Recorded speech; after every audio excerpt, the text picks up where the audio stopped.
Welcome back to Better Dig 2, the husband and wife horror podcast bringing our couch conversations to the masses. I'm your host, Maddie. And I'm your host, Shrade. Grab a seat on the couch and let's talk horror.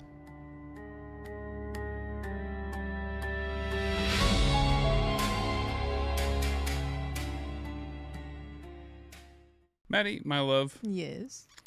This week, we are back on the HHN hype train. Again, never got off of it. That's fair. But we get to share it again. Yeah. And even more is next month, HHN. I know. Oh my gosh. Like, we're now like just on the edge of getting everything. Yeah. Like it's almost all revealed. Yeah. We've got less than 2 weeks left of what usually is announcement season. And then we'll have, 4 weeks-ish before the event starts. Mm-hmm. And then we wrapping up all the other little announcements until then, and then it'll be premium stream night, and we'll be going. Yeah. But I do have a question for you before we get into our speculation and announcements. All right. If you had to pick an IP or like an original concept for a scare zone, Okay. what would it be? I have two if you'd like me to go first. Sure. Okay. First one I have, weregators. Okay. Blood in the bayou. Okay. I've seen them do a swamp. Yeah. I like werewolves. Give me weregators or a Are we- rougarou. Are we talking like a bipedal gator, or It can be all. Like I think a bipedal gator with like the mouth would be sick, and then like you could get some more of that, like because we've seen the Mardi Gras like tributes where they do some really great like effects with the culture and everything. So I think it'd be really cool to bring that to a scare zone and really embrace it, because we've seen them do swampy, horrors very, very well. Yep. And of course, putting it in its usual and rightful place. Yeah. So then my second one is in the New York scare zone, and it is a full noir style Boris Schuster scare zone where they kind of lean into a story depending on which way you come by. Like they could have a story being told on the left hand side and a story on the right, so no matter which way you're coming or going, you could see that story playing out. If like once we finally get the part 2 of the tribute store, I would love that. Would be so cool if it bled out into a scare zone. Oh yeah. And they could do the whole scare zone, all the costuming, just all black and white, and that where they do those like white detailing or the black detailing where it makes it look like it's just jumped off the page. That would be so cool. Hell yeah. I think I like the really like whimsical scare zones. So I love, anything graveyard. But like, I always thought Major Suites was better as a scare zone than it was a house. So I like the silly, like whimsical ones.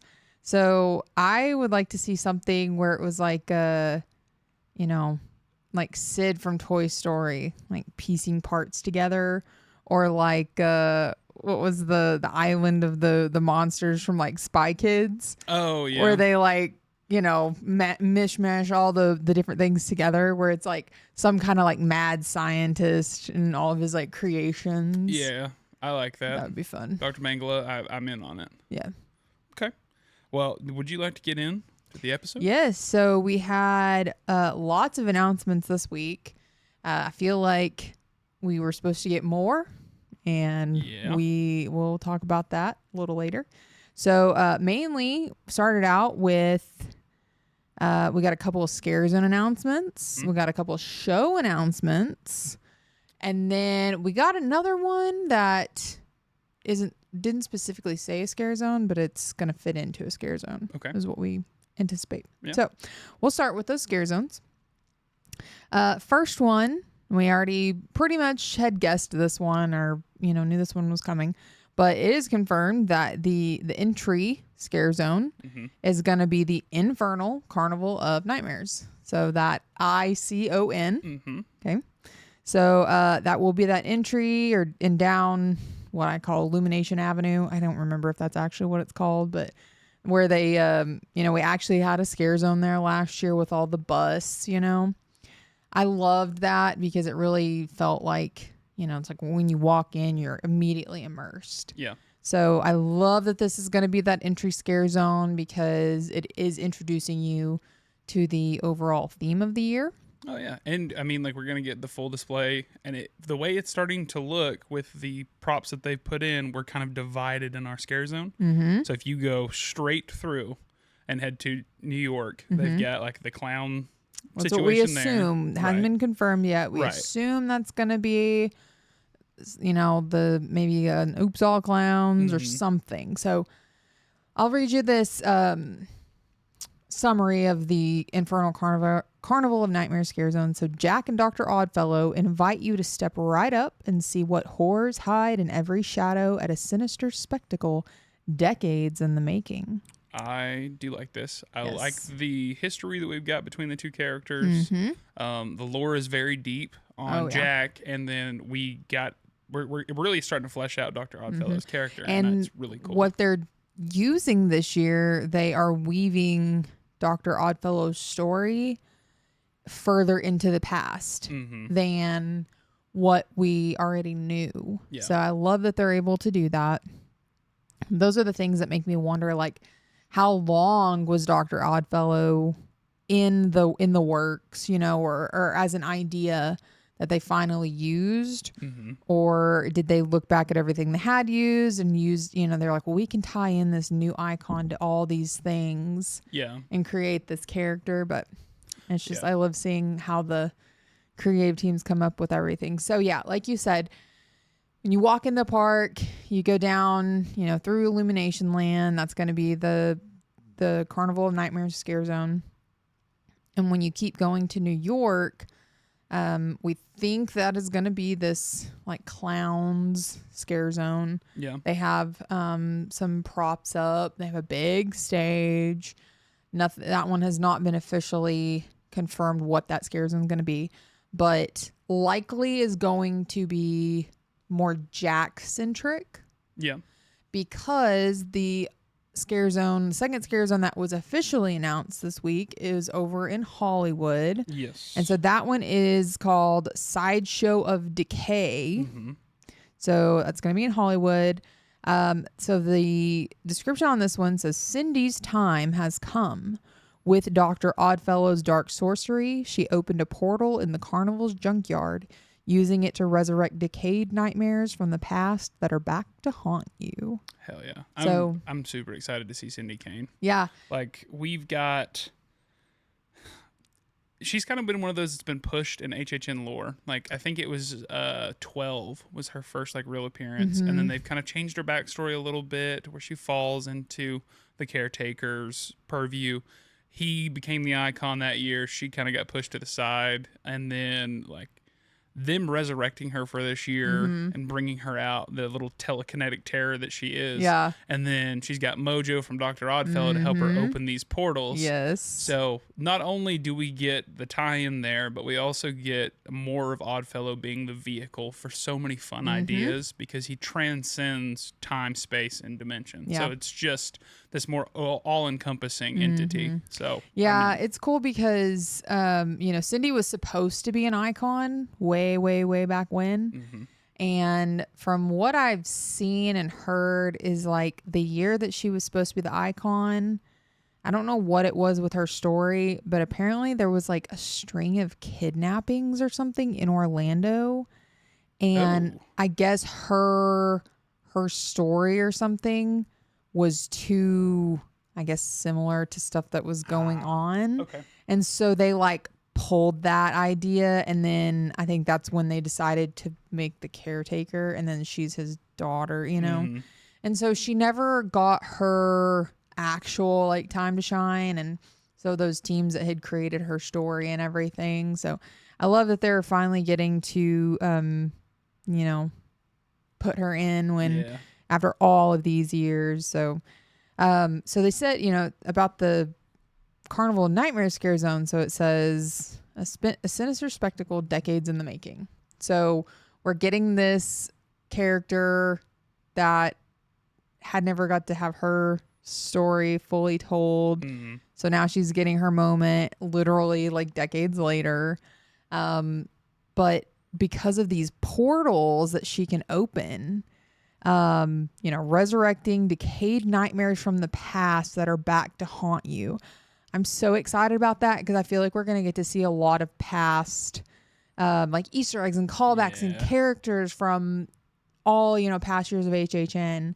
And that's what she's doing. She's opening these portals and like plucking them out and bringing them to the event this year. So I think it's going to be so cool. It's going to be nostalgic. It's going to be exciting. I'm excited to see characters and things that we've experienced. And then I'm also excited to get to see maybe stuff that was before our time and getting to see it in person. Yeah, and the set pieces that they've already created for it that are out, so good. Yes, they look rusty and dirty and grungy, but they still have that vibrant carnival flair to it. I really hope that we get some really cool effects with like black light and the overlighting. The colors on it is so good. And it's done so well because it is like the junkyard and everything is just pieced together. The entry big thing that kind of looks like a water tower with a like clown head on it. That's the first big set piece and it's tall. You know, like last year they had the gates going into that scare zone that looked really good. And that was like a big entry into that scare zone. This is even bigger. Yep. But the colors and just the all pieced together. There's one stage that, again, it's all pieced together, but it has like a ride car from like what we called it or knew it as is the zipper at like the traveling carnivals that, like come to town every summer.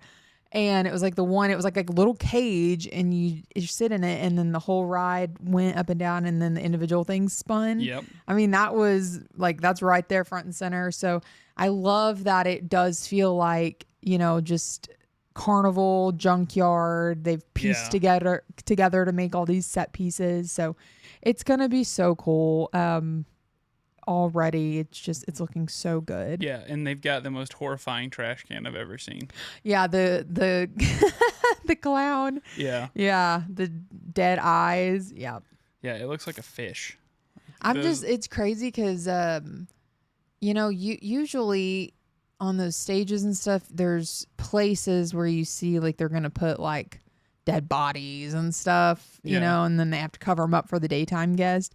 They're already so fleshed out that it makes me wonder if they're going to use more of actual scare actors instead of like props, which I love that idea. Yeah. I mean, the more you let the scare actors do their thing, the more guest interaction that you have, it is so much more appealing. Yeah. Like when you see Instagram feeds of people like getting to have these interactions where they're kind of jumping out, give more people more jobs. Like I'm in on that. There's definitely more stages this year. And I mean, what they've put out so far, there's more stages throughout the scare zones where instead of like as many, I mean, there's probably still going to be just as many roaming scare actors through the scare zones, but they're going to have their own little like stages, Yeah. So I'm excited for that. It's going to make this, I mean, already the scare zones feel fuller than they have in past years. I don't know, at least that one. Because New York, since it hasn't been announced yet, they can't put as many set pieces out because as soon as they announced, Sideshow of Decay, it's like everything started popping up in there. So speaking of New York, we can go over there real quick. So Killer Clowns was announced. Yes, it was. On the street. So it's kind of worded a little weird. Yeah, it said on the street of Universal Studios. So not streets, because that's what originally, since it wasn't announced as a scare zone, it was like, well, maybe they're roaming. Yeah.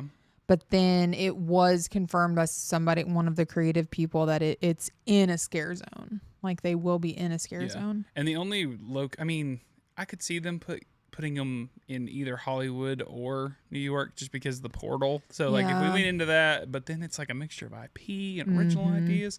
But it's kind of the same thing in New York, where right now it's very like Chance and Jack coded. Like the color schemes, the polka dots, the set pieces that are already out there, and then the stage doesn't really fit the like Killer Clowns motif. No. So not yet. I'm excited to see what more they do with it because it's odd, but I have complete faith in them. But Yeah. So since when you walk in, you turn right, go down Hollywood. That one is odd. I mean, confirmed has to do with Oddfellow. Yeah. So we're thinking New York. It will have more to do with Jack. So they have the shared one in the middle, and then they'll have one that kind of leans towards each of them. Yeah, I do find it odd that we have not got the Fortnite announcement yet.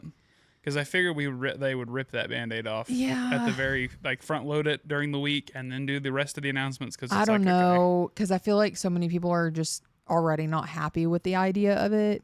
So they're like, look at all these great things over here that we've already given you, and then we're gonna just Fortnite. Yeah.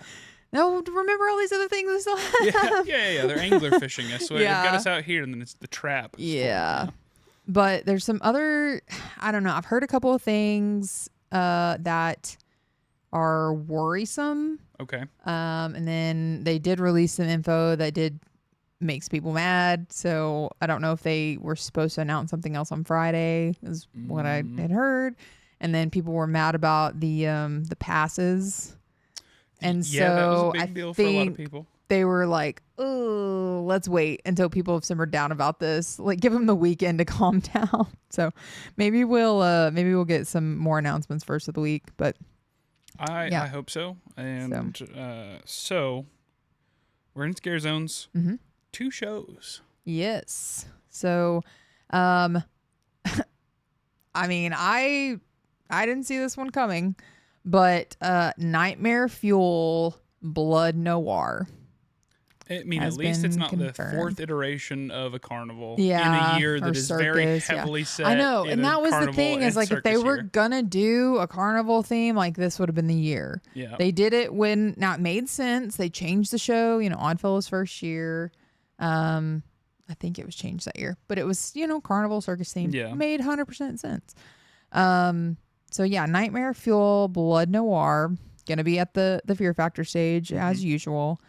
The description: embark on a dark musical journey and resist temptation as death-defying stunts lure you deeper into a vampire-ridden metropolis. So I think it could be fun. And at least it's different, like you said. Yeah, and so the stuff that we've seen with Fuel Girls, some of them might be there. As far as I know, there's no Fuel Girls. Okay, so we're getting either like a new company coming in.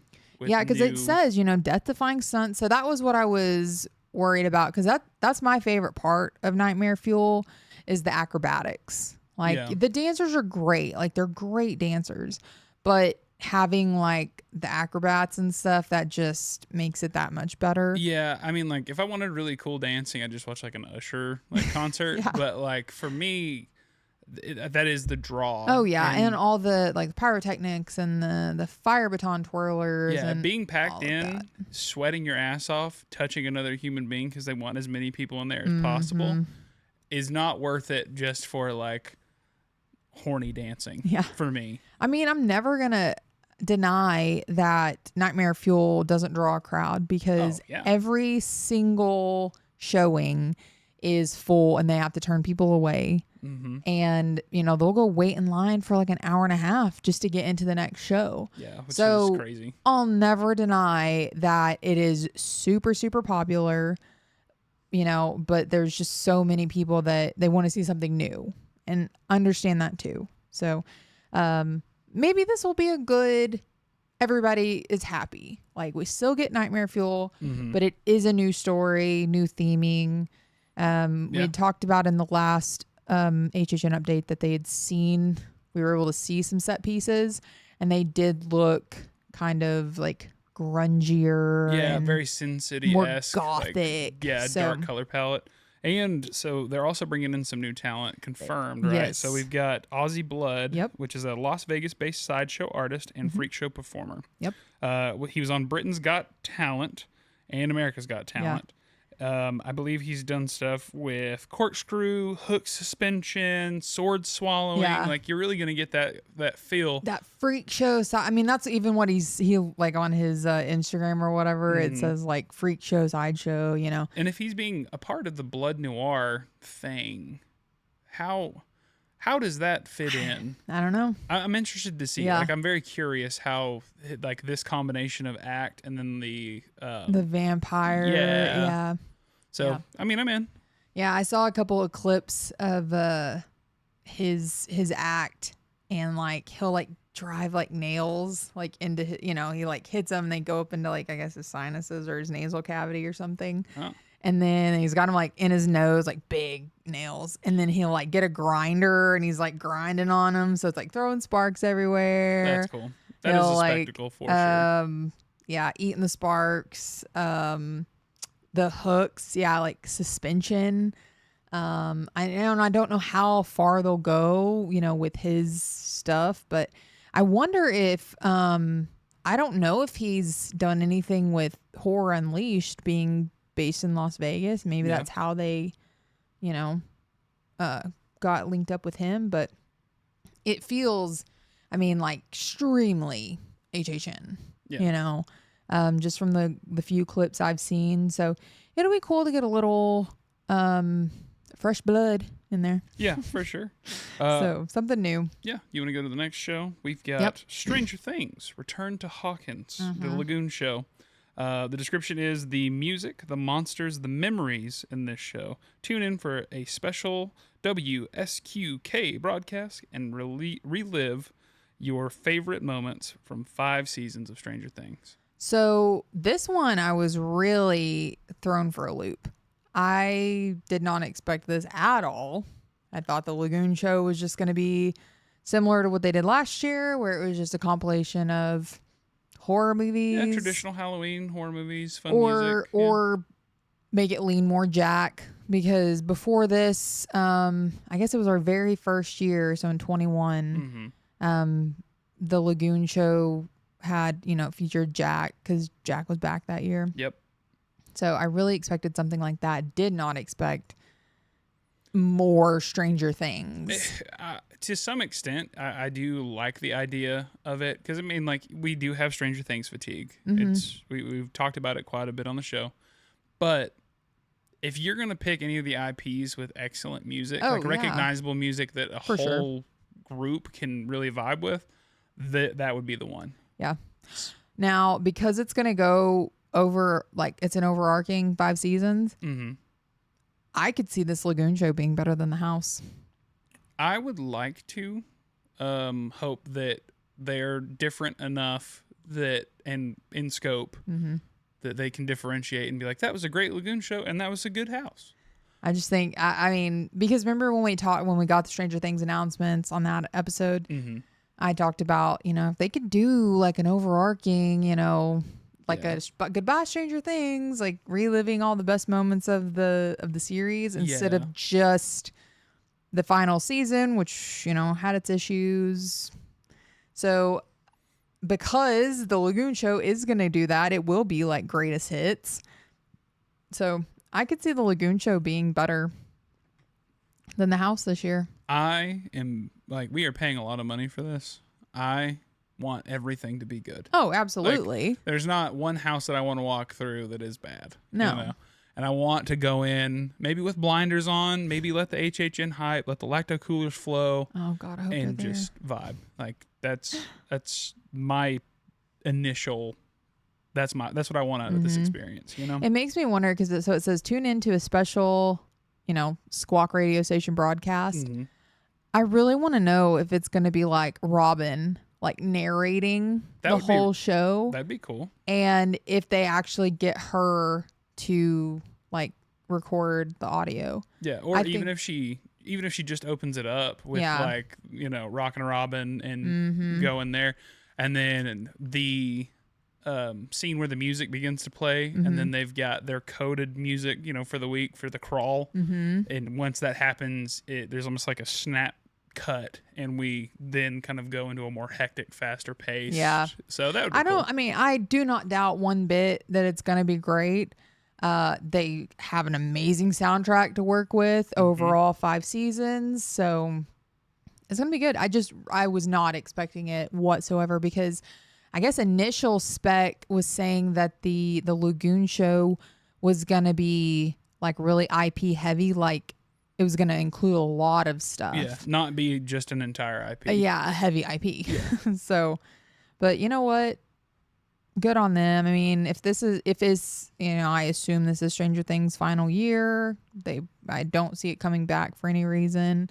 So they're giving it a good send off. Hopefully the Lagoon show, I mean, hopefully we talked about this. Hopefully the house is great, but with the Lagoon show, go over everything, be nostalgic, it reminds you of the series as a whole, because something the other day said like it was the 10-year anniversary of like season 1 premiering. Yeah. That's so crazy. It is. Like for it only being 5 seasons, but it's been 10 years since it premiered. And you could tell that some of those kids weren't kids anymore. I mean, they did a time jump in that last one, so at least it made a little more sense. But yeah, looking back and seeing how young and how little they were in that first season, I was like, those are infants. Yeah. So it's crazy how long it's been since it started. And I think it'll be a good, like, little tribute to it, you know, hopefully a good send off so that we don't look back on it and it just leaves a bad taste in our mouth. Yeah. So continuing on to spec. House spec. Okay, so I mean we're down to the final 2 and we just cannot get an announcement on them. Yeah, that is very troubling. It's worrisome for sure. Yeah, I really hope that we get the last 2. Like I'm sold on both of them. Yeah. And there was like maybe a leak that happened. So this is what I think, you know, from reading everything, what other people are saying, this is what I feel is the most plausible explanation. So we got our shows and our scare zone announcements, and then it was either Wednesday or Thursday they announced that yes, frequent fear passes, so like the HHN annual passes, are still coming because usually they've been released by now. Usually beginning to mid-July, they're released. And here we are past the, you know, midpoint of July, still don't have them yet. The locals are getting antsy. And then Universal announced that, yes, the multi-night tickets are still coming, but there will be no express pass options on any of them. So they tried doing that last year, and it was like they soft launched it sort of, and people immediately were up in arms about it. And so they were like, they reeled it back real quick and were like, okay, here's some. I mean, and they were very, very limited, but at least it appeased people a bit because, you know, some people did get it. They did release some. Yeah. There were still plenty of people pissed off because they didn't get their express or their multi-night ticket with express. It puts people in that awkward stage too where like, okay, I've got my frequent fear with express, but my friends don't. Yeah. So it's like I paid all this money, so the nights that I go with them I have to go by myself. Like, what's happening? I understand that, and I can see the issue for the locals, and the problems that could pose as non-locals ourselves. I can't empathize with them because we've only gotten the like Rush of Fear pass once, right? Because we were there like not opening weekend, but like the second weekend. So it was during that Rush of Fear. We got to go like 4 nights to HHN. So it made sense, you know, and then, but we did like 1 or 2 nights of express. So there was, you know, it was not cost effective for us to get the multi-night with express. I don't even know if it was offered on that low one. So those things don't impact us as much. I can understand their frustrations with it. But I can also see the flip side of it where I've been in those express lines that I paid for express for just that like 1 night or those 2 nights. And those are the only nights we get to go to the event at all because we don't live in Florida and that's our only chance to go. So we do buy the express to make sure we make the most of our very limited time there. And so we've been in those lines, in the express lines where it took like as long as the posted wait time. So it's like, it felt like we didn't get our money's worth for those tickets. We lost out on time that's like very valuable to us for, being so limited. And so when those express lines get flooded, then it nullifies the whole point of having express. Yeah, it's one of those. It's the weird dichotomy of like, I want to sell you all of these things, and you're going to spend a lot of money on it. Mm-hmm. But we have to figure out how to balance that experience so that our guest service people don't get absolutely just murdered so every to me, day. it's like, if we lived in Orlando and we could go to HHN all season long, yes, there would be like the nights where we would go all night and hit a bunch of houses. Mm-hmm. But like for the rest of the season, at least for us, I could see us like, Friday, Saturday night or whatever, like, hey, let's go, wait till it gets dark because it's the best time to go. Correct. Wait till it gets dark. Let's go grab some food, maybe hit a house or two, go home. Yeah. Do that a few times, you'll get every house done. I mean, and then if you want to do a full night, if you're going to go with a group of friends, then, get express for that night. So it's like, I understand it's because they've gone all these years, they were used to having the express and being spoiled on it. And when it's just taken away, and the fact that they didn't give any warning, I think is what people were. Yeah, I feel like that was kind of shady. A little scummy for them to do it that way. Well, because the issue people are pissed off mostly about is that they were like, if we would have known that there was going to be no express passes offered on multi-night tickets, they said we would have bought our single night express passes when they dropped, when they were at their cheapest. Because now the way that Universal does dynamic pricing, they've gone up in price. And then now that they've announced that they don't have express, they've probably hiked in price. Yeah. So that's what people are mad about, is that they weren't given a heads up and a way to try to offset that cost. At the end of the day, Universal is a business, and they're going to try to do, again, that weird balance of how can we sell you the most with the least. So still make you happy and still pat our pockets. Exactly. So I understand that. Thankfully, it doesn't affect us. I mean, it might affect us positively if the express lines are shorter, but it's just part of it. But yeah. So Friday, we did not get an announcement coming off. So I think it was because people were upset about all that and still, mad. So I think they might have decided not to whatever they were going to announce on Friday and waiting. And what I think was supposed to be announced Friday was the Aussie house. Right. Because Friday, sometime during the day, there was like an ad running on Pandora. I don't know if it was on Spotify. It was on Pandora. Okay. That somebody posted, and it was like a Halloween Horror Nights ad.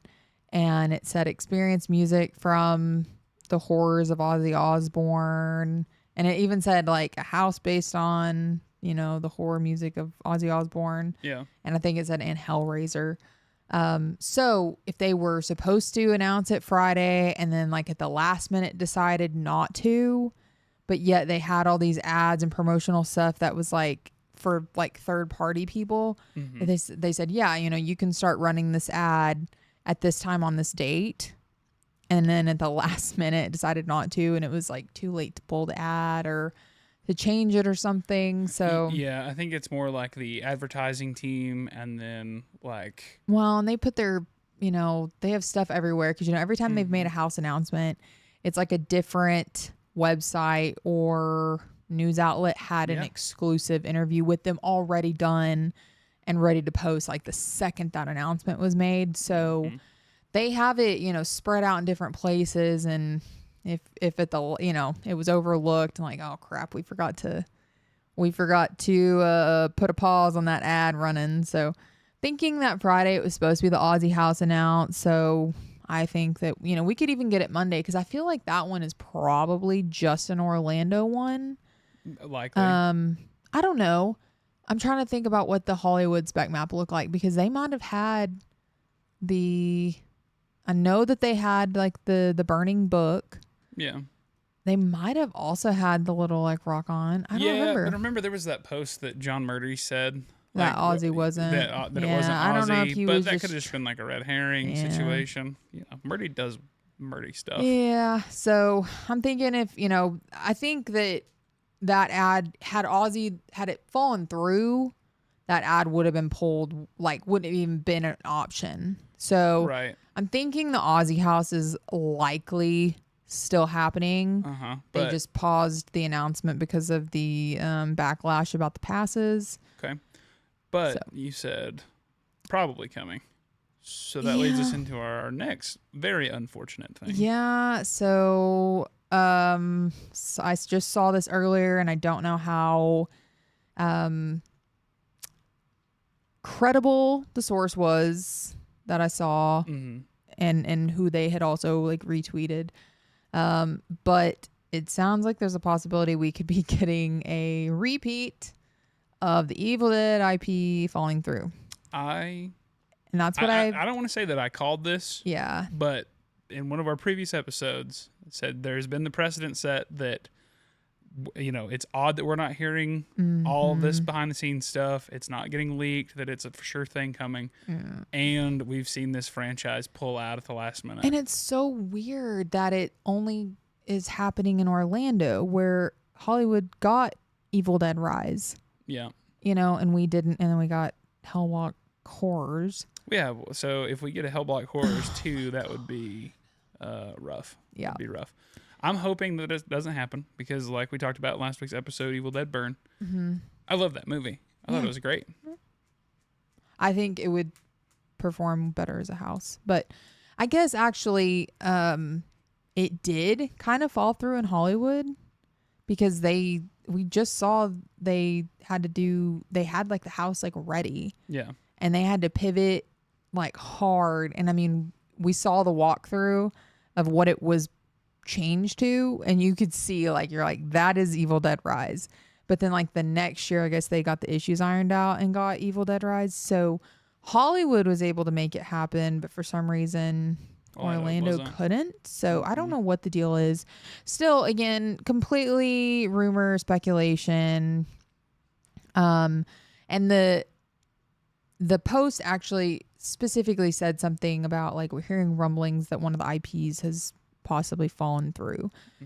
So yes, could be Evil Dead Burn. It could also be if Terrifier was coming back this year, like if they were going to do a roaming art again. If the Fortnite scare zone, if Fortnite altogether fell through. Yeah. There is a part of me that if Art gets to come back and like roam around, because he was such a huge hit. Oh yeah. And quit just like watch him from afar. Don't be weird. Quit being weird. Yeah.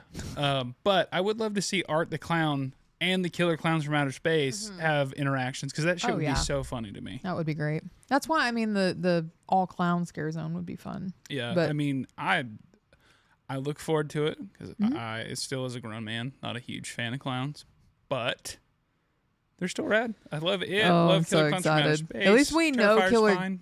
At least we know Killer Clowns is 100% going to be there. Yeah. I can't wait. Yeah. I bet there's going to be some weird cotton candy flavored dog shit like there was before. So I am surprised though that, because Killer Clowns is so heavily rumored as a house in Hollywood. I mean, all but confirmed. Like we've seen you see the tent. You've seen the setting, the forest, like all of it.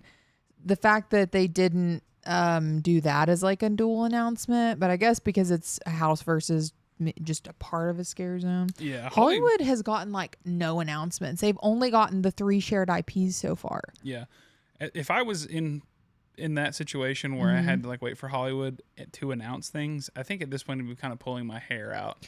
Well, I went back and looked, because like every year I keep like a running like date sheet of every time something is announced. Yep. I go put it in my notes, like on this day this was announced, so I can go back and look just to see kind of where we are. You and just like data. I Don't love lie data. to me and those out there listening. You're data girly. I am, but it comes in handy. So I was going back and looking, because we don't keep up with Hollywood that closely. Mm-hmm. But the year that we went to Hollywood, I did. And so I scrolled back through there, and they were still announcing scare zones and possibly a house into mid-August. So Okay, so this is like their regular timeline. yeah, I'm so just too it's impatient for that. well, and it's like Hollywood stuff isn't even kept as secret as Orlando's is. That's true, because they do like storage, spacing. Yeah, like, it's hard. I mean, because you can see all their facades and stuff. So yeah. they're not as secretive with it as Orlando is, just because logistically they can't be. Yeah. So I'm like, why are they not just announcing it? But I don't know. I don't That's either. their deal. They're a different monster out there. But yeah, and again, I don't know the validity or credibility of the poster or that source. I just saw that earlier, but it feels like it could be true, because I really thought that with Evil Dead Burn, if it was going to be announced, it was either going to coincide with the release, like we were going to get it on that Thursday. You know, we went and watched it on the Thursday on the 9th, which, you know, technically the movie premiered on the 10th, but you know, the way they do the stuff.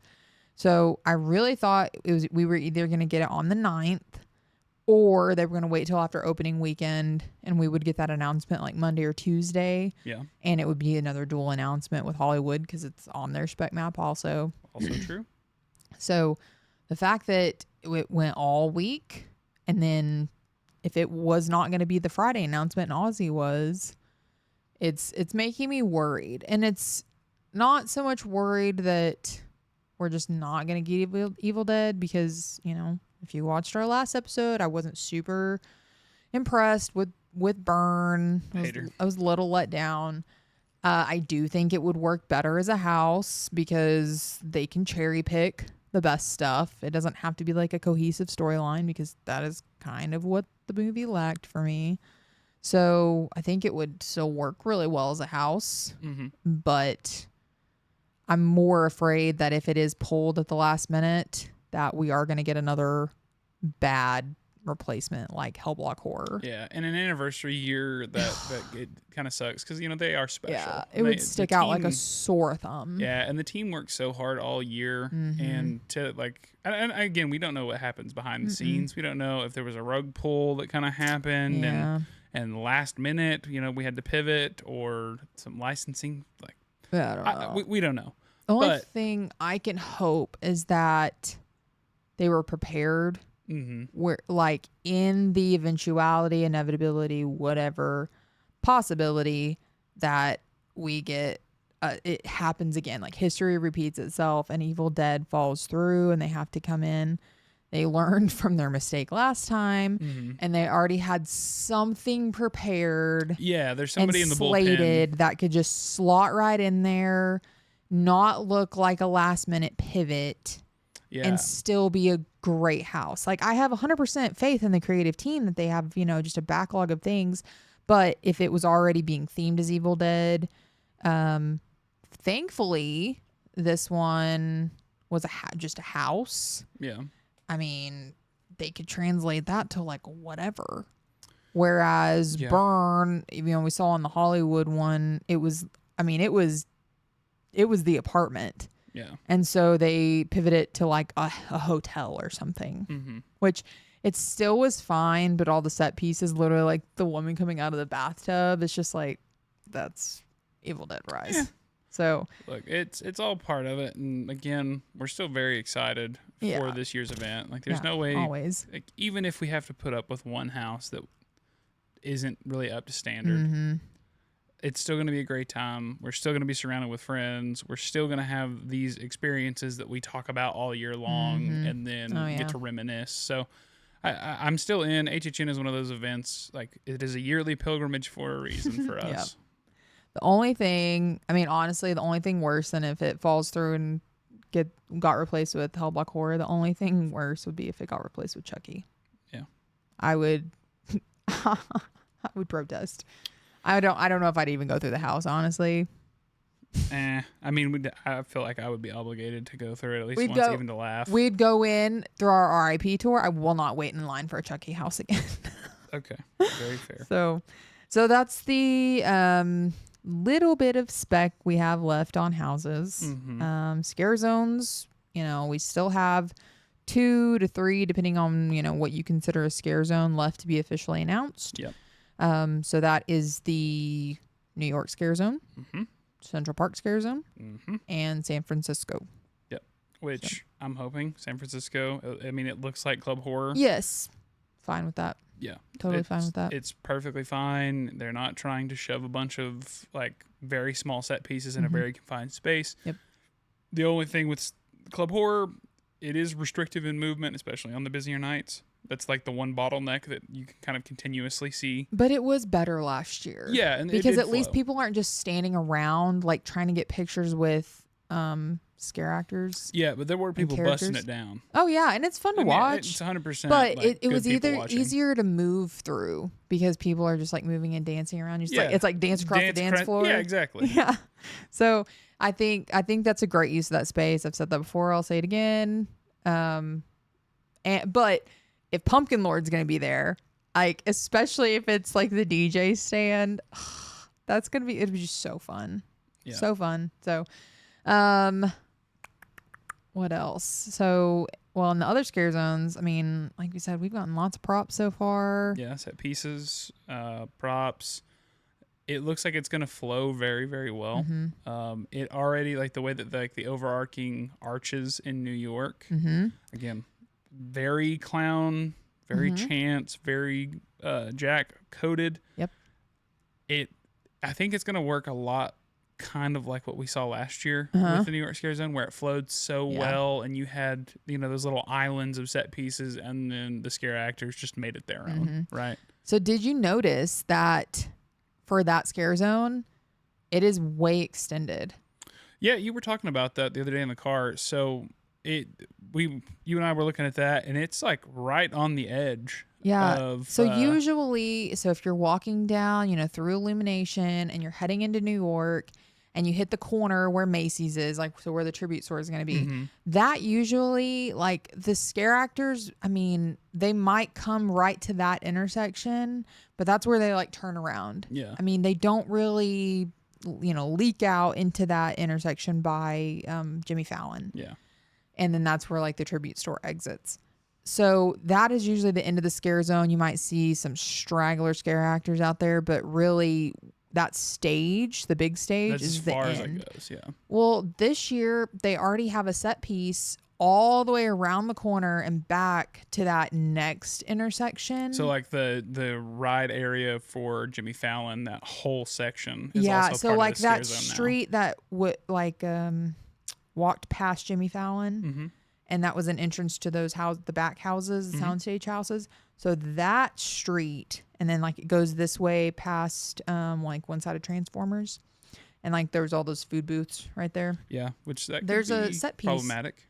There's a set piece right there, and it's just like a little arch, Yeah, I mean it's like a pillar. Yeah, it denotes the entry into the start of the scare zone. But it's so far like forwards. I love that because it's like you're not going to have a big dead space between the, Infernal Carnival of Nightmares and then into, whatever the New York Scare Zone is going to be. Yeah, I hope we figure out line etiquette properly then for that particular food booth, because if it starts to go into the entrance, like we've seen it wrap around before on that corner food booth, it will be a logistics nightmare. Well, thankfully the team members, they fixed it really quickly. Yeah. They would put some barriers up and like, hey, this is where the line needs to go. So the lines at the food booths are so much better than they used to be now that they do like the ordering here and then the pickup here. Yes. Like it's so much better. So I'm not going to complain about that. Oh, yeah. But that whole little like food alley, and the lines can look so long, but they actually move pretty fast. But there's also, same like food alley or whatever you want to call it. There's also another little truss, like a mini stage up in there. Yeah. So that scares, and I mean, it's what it looks like. I don't see why they would be, building that for a food booth. But, so it's really like it's seeped out further. So, and in Sting Alley. Mm-hmm. They're testing lights. I don't know if there's any truss up in there, but I love when they put the food booths in Sting Alley. Yeah, It's is so very fun. cool. Yeah. So, so we said San Francisco, possible club horror, New York. We're thinking clowns, Central Park, Fortnite, and I hate it because I mean it seems like more and more likely, and what they have up is just truss and some lights right now, Mm-hmm. and it's LED strip lights, and I was like, what the hell? I say we just trust the process, and maybe they doctor up the trees, make it look like the storm. I get that, but I'm like, Like- of course, like Fortnite and LED strip lights go hand in hand. So Well, that's fair. Hi, Bailey. Your on-screen appearance. yeah. Well done. Hi. Did you make your did we say something to cue you? But yeah, I'm just like seeing just the strip lights up and down the trees. I'm like, please don't look trashy. Like, Yeah. so I don't know. We'll see. I again, I have all faith in the creative teams to not make it look bad, but Yeah. I will mourn that scare zone this year if it's just Yeah. crap. So On a good note, because we got to end it on a good note. yeah. Like, we don't want to be too Debbie Downer on it. Mm-hmm. The tribute store has come home. Yes, officially. It is officially there. We've got trusses set up in front of it at the Macy's. It is in its rightful spot. Yeah.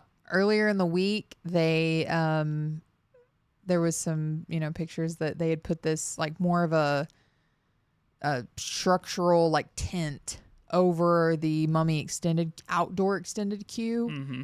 Because that's the whole thing is that where the tribute store is used as the Mummy extended queue in the summertime, like when the crowds are bigger, and then it's indoors, so it's air conditioned. But they can use that whole little like, I don't know, plaza area or whatever you want to call it. That can be extended queue. And so they put a big tent over it so that there's some shade, some air conditioning and stuff. So because they are officially using that outdoor queue, we were like, yes, that means that because they're going to be getting ready to put the tribute store in. Mm-hmm. But then officially there's some truss outside the doors to the Macy's building. So yeah, tribute store is officially going to be back in New York where it's rightfully meant to be. And I'm so excited. That's right. Well, I think that's all we've got. Yeah. That's our take on the speculation and announcements for HHN 35. If there's anything that you'd like to see or some speculation that you yourself want to throw down in the comments, please let us know. And yeah, let's do it. Like, subscribe, and share for more horrifying content. We'll see you in the next episode. Until then, stay spooky.